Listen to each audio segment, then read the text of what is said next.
dag er det et helt år siden, at den uhyggelige mand i døren prøvede at fange dig.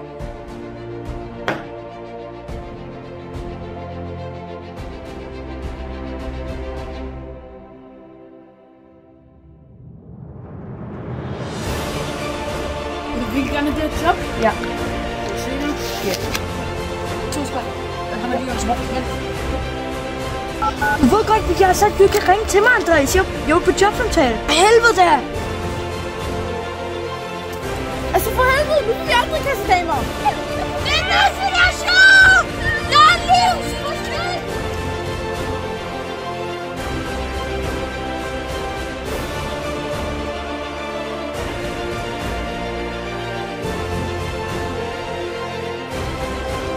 Den uhyggelige mand i døren 2 har premiere kl. 6 den 11. oktober.